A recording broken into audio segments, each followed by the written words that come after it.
Kung Mike, maraming kasi nagtatanong ba't walang pumunta ni isang senador. May kaguluhan kasi kahapon pa. Hindi ko rin naintindihan pa kung ano yung nangyari. Ba't alam ko nag-file ng petition Senator Cayetano. Pero bagamat ganon, minabuti pa rin natin ituloy yung Blue Ribbon Committee hearing. Kung ano man yung kaguluhan nila, hindi ko talaga alam.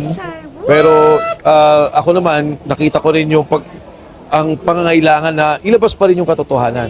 Kahit na hindi Blue Ribbon Committee hearing, makapagsalita yung mga sundalo, kung ano yung mga nabanggit na karagdagan na kailangan sabihin mula doon sa huling hearing, sabihin pa rin nila.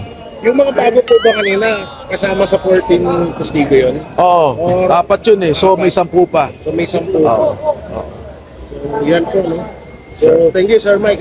Last before ito yung last Blue Ribbon Committee, before the actual special session tomorrow, nababaguhin ng liderato ng Blue Ribbon. May mga balita rin, sir, na arrestin daw si Senator Marcoleta. Meron, kasi may pending siyang kaso na non-bailable. So yun talaga yung mabigat na kaso niya.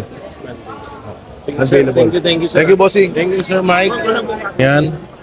So yung mga banateros, na-interview natin panandalian si Sir Mike. So dito naman tayo kay Attorney Baligon. So Mikey, singit lang tayo dito. Mikey, singit.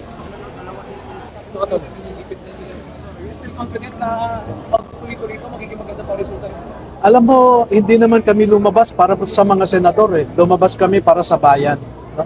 Hanggat nandyan ang mga kababayan natin na handang makinig at naghahanap ng hustisya sa pagnanakaw na ito, ay nandyan kami.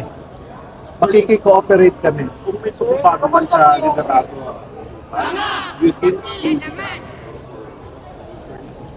Sana imbitahan kami. Pagka may pagbabago sa Senado, naghihintay kami at umaasa kami na imbitahan nila kami. and if not, Yun ang mas mabigat na problema na hinaharap natin. It's not really the corruption now that is our more serious problem. We are now facing a failed state actually. Sana all. Why failed state? Kung medyo naalintana ako sa malapit failed state na tayo dahil ang government, there is no more governance, no? Yung tinatawag nating equality between branches of government, the executive, legislative, and the judiciary. The executive already captured the legislature. Di ba?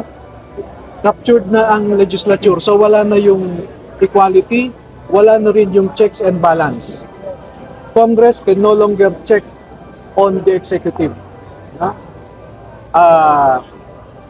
Yung gobyerno ngayon is no longer serving and protecting the people. Why? Yung pagnanakaw na ito ay nawalan ng pondo para sa mga ospital, eskwelahan, sa disaster, at makikita ninyo, biktima na ang mga Pilipino. At there is an emerging school of thought in international humanitarian law that if there is a systematic and widespread corruption perpetrated by government, that amounts to a crime against humanity. No? So yung gobyerno natin ngayon, hindi na nagsaserve ng interest natin. Yung ekonomiya, bumabagsak na. Yung rule of law, yung batas natin, weaponized para habulin ang mga kalaban sa politika. Pagdating sa sovereignty, wala na tayong sovereignty kasi the administration now is willing to surrender Filipino citizens to a foreign jurisdiction, which is ICC. Ang sinabi nga ni Matibag, sa mga susunod na araw ay babahain ang Pilipinas ng ICC warrants of arrest. So gustong-gusto nilang ipa-aresto sa ICC ang mga Pilipino, samantalang meron tayong functioning judicial system dito. No? So sinurrender nila ang sovereignty natin. So failed state na po tayo.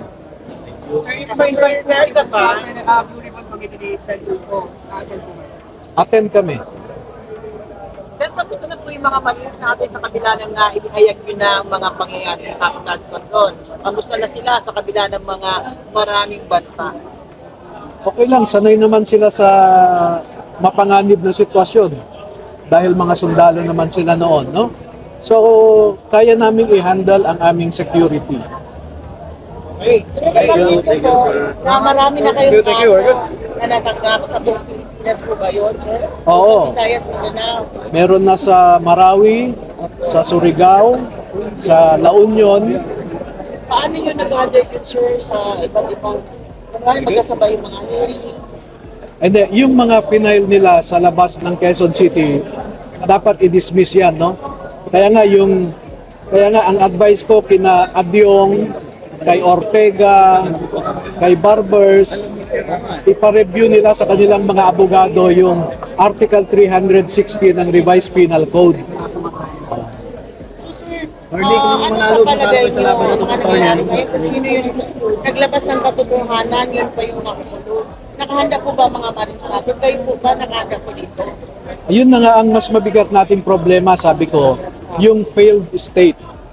Dahil yung mga batas natin ngayon ay ginagamit laban sa kanilang mga political opponents, no? Wala na yung rule of law na sinasabi. Attorney, kung manalo kayo sa laban na to, anong mapapala nyo? Kung manalo kami, panalo ang sambayanang Pilipino. Yes, mabuhay kayo. Kung matalo kami, actually talo rin ang sambayanang Pilipino. Last message po po ang radio ni WBM sa ating mga kababayan. Palagay ko panahon na para sa mga Pilipino ay bawiin muli ang tinatawag nating all government authority emanates from the people, no? Ang mga tao ang pinakamakapangyarihan sa bayang ito. Huwag nating isuko ang kapangyarihan na yan.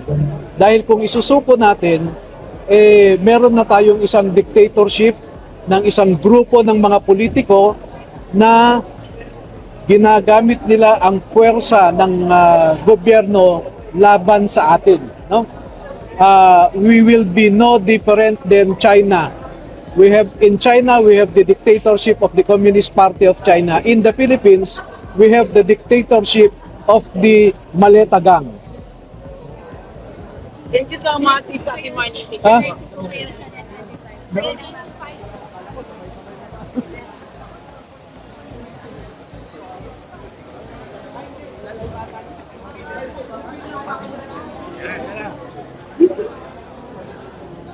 Dito ka sa likod, buddy.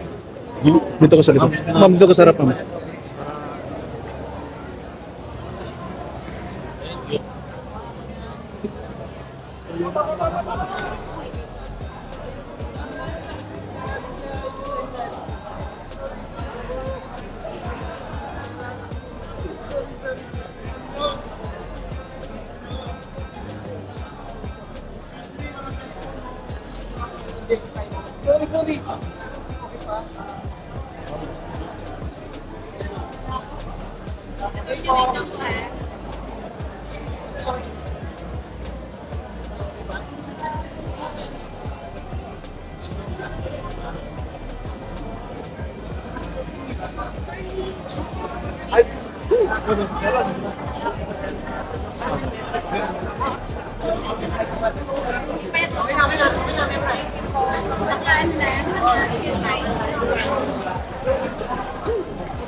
Sabihin ni Adrian, pahingi ng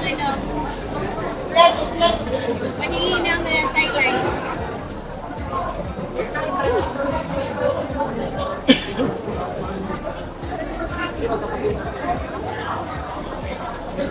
Hey, sir.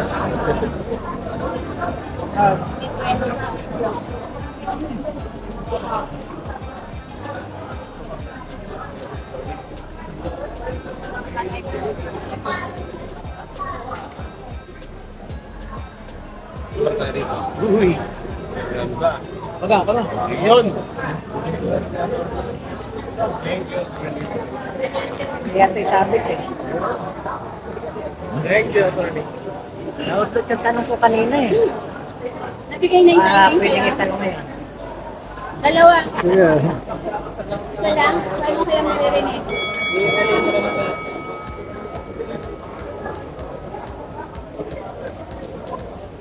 Okay na timeline natin. Kapag kano naman ito, wala tapos bigay ko na sa kanya. Ano?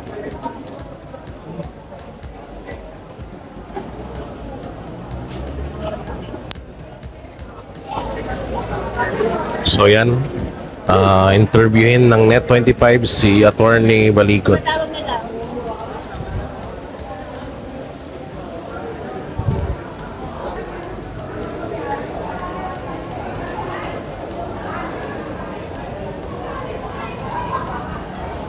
Tapos lamang ng press conference ng Brave 18 ex-Marines kasama yung 4 na bagong mga testigo. Ito yung mga dati rin mga sundalo at nagtrabaho kay dating Congressman Sal Kiko.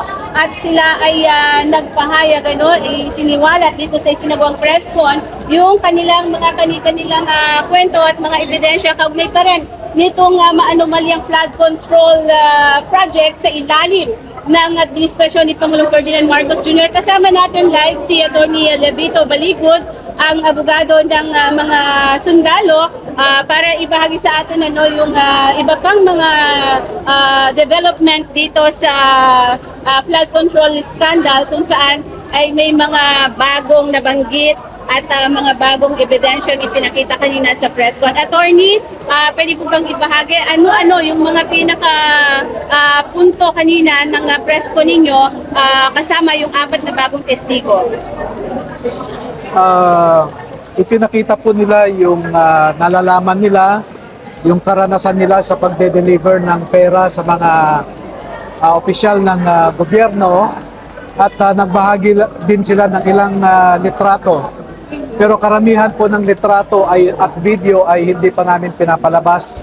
Nasa akin pa yung iba. Nabanggit din yung ledger kanina, pero meron pong ledger na na-recover. Pero it's being safe kept by someone that I saw the contents.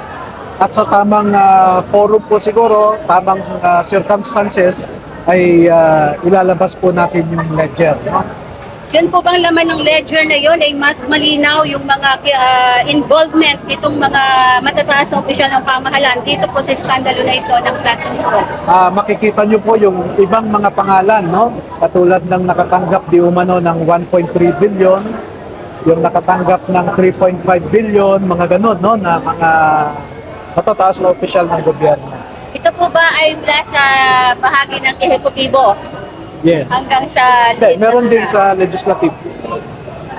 Attorney, kasi po alam natin na bukas ay merong special session and we're expecting na baka magbago yung composition po ng mga komite at ng liderato ng Senado. Paano po ito makaka-apekto sa ating mga paghahangad ng katotohanan? Are we willing pa rin po na humarap sa investigasyon ng Senate Blue Ribbon Committee under the Gatchalian Block?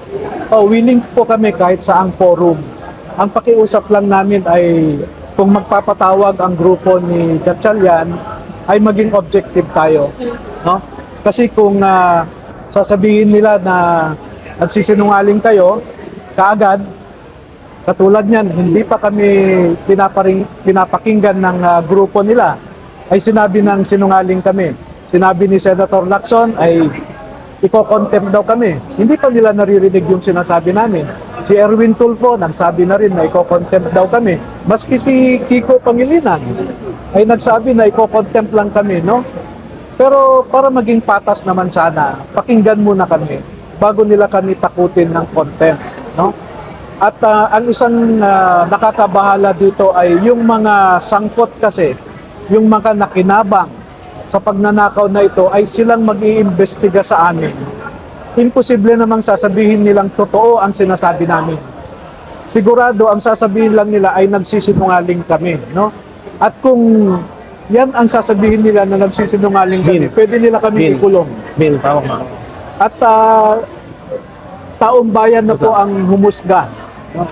Hanggang ganun lang ang pwede namin gawin ibahagi kung ano yung nalalaman ng mga sundalong ito. Pero but definitely po kayo ay willing humarap kung sakali, ano? Yes, nandun nga kami nung June 8 Pero nakita nyo naman, nandun ka ma'am noon. Halos 1 oras kaming prinases sa QR code pa lamang. At nung nandun kami, during the QR code processing, may nagbubulong na sa akin na consultative meeting na lang ang ginagawa, hindi na hearing. At sinabihan ako, hindi na kayo kailangang pumunta sa session hall. Kaya naisip ko kaagad, mag-press con na lang kami sa opisina ni Senator Padilla. Pero pagkatapos ko ng press con, sinabihan ako, nandun pa sila, bababa sana kami. Pagbaba naman namin, ang sabi, sinuspend na. Kaya pinuntahan ko si Senator Soto. Attorney, ano pa po ba yung mga pasabog kanina dito sa press con? Kasi nabanggit yung delivery sa bahay mismo ni Senator Chis Escudero at gayon din yung sa kay Senator Kiko Pangilinan. Well, si Senator Kiko ay ginamit niya ang eroplano, helicopter ni Saldico, no? During the campaign. Makita nyo naman yung damit, no? So, ang isang issue dyan ay dineclare niya ba yan sa SOSE? Kasi si Senator Lacson, ang depensa niya kaagad, yung nakita niyong pagsakay ko sa helicopter ni Saldico, binayaran ko yon, 11 million nga ang gastos ko, sabi niya. Pero ang picture na pinapakita niya, 2022 elections yun eh. Hindi naman yung 2025. Yung kay Senator Chis po. Ako yun. I think it was delivered I think April of 2025 before elections. Attorney, bago po ko bitawan, ngayon po dapat ay investigasyon ng Senate Blue Ribbon Committee, pero nauwi sa press con, kayo po ba ay nalungkot, but definitely na ipalabas pa rin naman, na ihayag yung inyong mga panik, may pa rin po nitong flood control scandal. Nasasayangan ako dahil yung nangyari kanina sana ay it will form part of the public record. Pero dahil hindi naman official, wala namang Blue Ribbon Committee hearing na nangyari, ay informal lang, no? It's not part of the public record. Nevertheless, bukas naman nasa ombudsman kami. So doon na lang din namin ibigay, no? Di naman po kayo nadismaya dahil hindi nakarating yung mga senador. Alam ko yung pinagdadaanan nila na ikwento sa akin kanina. Ang masabi ko lang ay ipagdasal din natin silang lahat na maliwanagan, they should put the national interest above their personal interest. To both blocks, Gatchalian, Cayetano blocks, sana ilagay nila yung national interest, no? At maging statesman sila. Kasi nakita naman natin yung actuation nila na agawan ito ng poder eh. Pero merong rules, merong saligang batas na basehan. Makita natin na binaliwala ang sarili nilang rules, binaliwala ang constitution para lamang mahawakan ang poder sa Senado, at unfortunately nilockdown nila pati staff ng mga senador, hindi makapasok. So tigilan na po sana natin ito na dahil lang sa politika, dahil lang sa pagtatakip sa katotohanan ay umaabot po tayo sa ganitong sitwasyon. Okay, last lang po mensahe sa ating mga kababayan, kaugnay pa rin ng paghahanap ng katotohanan dito sa maanumalyang flood control projects. Mga kababayan, ang mga dating kasundaluhan po natin ay nagsasakripisyo para makaambag na matigil na ang pagnanakaw sa kaban ng bayan. Makita nyo naman noong June 4 ay nag-attend kami sa Senate Blue Ribbon Committee hearing. Kahit namatay yung kapatid ng isa, dumalo pa rin siya. Ngayon po ay dumalo rin kami sa paanyaya ni Senator Marcoleta, pero nasa ICU yung tatay ni Manalansan, no? Yung dalawa ay apektado rin ang pamilya nila sa nakaraang lindol. At yung mga anak po nila ay umiiyak sa karanasan na yon. Pero bumalik po sila dito para makadalo rin sila, no? Yun po ang sakripisyo, yung maibigay sa taong bayan yung nalalaman nila para magdesisyon na po ang taong bayan, no? Maging lesson sana ito na sa susunod po na halalan ay maging mapanuri, kilatisin natin ang na mabuti ang mga pinunong ihahalal natin dahil ang sabi nga nila, the government that we elect is what we deserve, no? The leaders that we elect are the ones we deserve. Kung pinili natin ang palpak, deserve natin yon. Kung pumili po tayo ng matatalino, na may integridad, deserve din natin yon, no? So ultimately, ang responsibilidad na ito ay nasa kamay ng ating mga kababayan. Salamat po. Okay, thank you. And mula kagabi, medyo may kaguluhan na at hanggang gabing-gabi ng nung bago mag alas 10. So palagay ko, nagdire-diretso itong mga problema. And kanina nga, may konting mga confusion. Pero sa akin naman, hindi naman importante yun kasi ang importante, yung impormasyon, malaman ng tao. Pero syempre, for purposes of mag-file ka ng kaso, maganda rin sana, officially may lagay mo sa records ng Blue Ribbon ng Senado. Pero kahit naman nasa records, kung hindi pa-file ng ombudsman, hindi rin natin alam. Kung may nagsabi man lang ba sa'yo na hindi kami makakarating na dyan? Oo naman, nag-usap naman kami. Nag-usap naman kami. May ko sila. Siguro in particular na nakausap ko naman yung staff yung sa kunyari kay Senate President Cayetano, nag-file sila sa Supreme Court. So ganun lang. Ano yung sinasabing? Hindi ko alam. Ang alam ko may Dapat, di ba, initially Blue Ribbon Committee. Blue Ribbon Committee hearing. Bakit dito ginawa? Kasi nga, di ba, nung una maggagawa na lang sa Senado, sinaron nila. So, okay lang yon, sinaron nila. Pero yung kapangyarihan kasi to designate, pwede namang gawin. O, nung ginawa nga dito, nagkaroon ng coordination with them, so pwede rito. But, wala akong authority It has to be coming from the Senate itself, the Office of the Senate President. So, yan. May konting kaguluhan, may konting mga, sabi natin, yung koordinasyon. Pero, okay na rin. Importante naman sa amin yung information malabas Sir, yung binabanggit nga ni Senator Win Gatchalian, yung parang usurpation nga daw yun, gagawin daw dito, hindi naman kayo member ng Senado. Unang-una, wala akong sinabing ako nagpapatawag, di ba? Kaya never kong kinlaim na ako ay senador o ang patawag na hearing ay parte ng Senado. So walang usurpation yun. Pangalawa, as long as it is designated by the Senate President under their own rules, pwede yun. So when it was called, it was really because of a schedule by the Blue Ribbon Committee.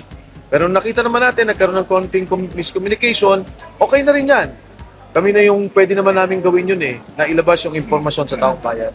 Kung by how things are going, yung sinasabi mo kanina ng gigipit, saan kaya patungo ito? Hindi natin alam, pero sa sitwasyon natin ngayon, masasabi natin na talagang lahat ng mga nagsasalita tungkol dito sa korupsyon, talagang iniipin. Siguro sa amin nga, 40 na, more than. Umikit kumulang 40 na yung mga nakasuhan. At tapos nakikita mo yung iba, in fact, marami nang ikukulong, no? Yung kay Chavit, di ba, pinag-bail, talagang impersinita. So, itong mga naman may kaso o yung sinasabi lang supposedly involved, wala kang nakikitang development, wala kang nakikitang nakakasuhan, o wala kang nakikitang napafile na kaso. Sir Mike, reaction na lang sa inyo. Some people are trolling kanina nung nabanggit si Senator Cheese, yung mga nababanggit na lahat na lang yata, binabanggit lahat na lang nakatanggap. Yung reaction ng dati? Hindi ko pwedeng pangunahan yung mga sundalo Kung ano yung sasabihin nila, wala akong control.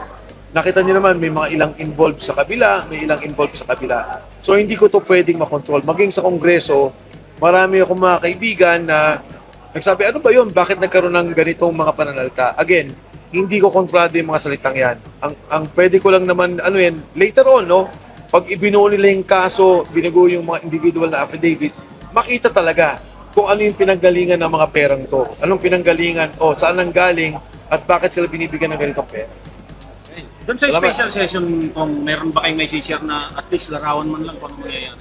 Sigurado ako, babaliktad na. Babalik na naman sa majority. At sigurado ako, higit sa lahat, ang Blue Ribbon Committee. Dahil ito naman yung pangunahing problema Simula sa poll, yung Blue Ribbon Committee. At yung panawagan na kung ano yung magiging investigasyon at paano papalabasin yung katotohanan. So sigurado ako, pag nagbago ang Blue Ribbon Committee, hindi ipapatawag na naman itong mga sundalo. Sigurado ako, wala na naman ipapatawag, papatahimikan, ihihinto. Siguro, magpo-focus sila sa impeachment, no? Dito tutok sa politika. Gagawin ng ihiwalay para wag na mapag-usapan to. Pero yun ang inihingi ng tao Ano ba nangyari sa korupsyon? Ano ba nangyari sa flood control scandal? Kaya mahigit 1 taon na, hindi pa rin tumatahimik. Dahil humingi pa rin ng katarungan, humingi pa rin ng hustisya. Yung hindi pagsipot ngayon, may connection kaya for tomorrow. Ang hindi pagsipot ngayon, hindi ko sigurado. Hindi ko naman sigurado. Kasi alam ko na may mga, yun nga, nag-file si SP Cayetano.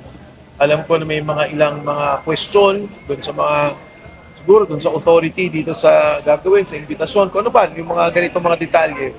Pero as to the Blue Ribbon, may relasyon ba bukas? Hindi ako sigurado masyado dyan. Pero yung mga hindi umattend dati, yun din ang, di ba? Nagkaroon ng problema eh. Okay. Thank you so much. Thank you. Pero again, Senate will have to decide as a legislative body. Parang yung nangyari before kay Senator Joel. May ganun ba kay Joel na suspension? Before, nung panahon ng dating ombudsman. Okay. Pero kasi nakita ko yun sa Kongreso eh. May mga ganyan na nilalabanan pa nga sa Kongreso. Hindi lang papasuspend. Hindi rin pinatupad nun ng Senate President. Correct. Oo. Okay. Sige, Thank you. Thank you. Thank you. So yung mga banateros, no, narinig natin yung pahayag nila Attorney Baligod at former Congressman Mike Defensor.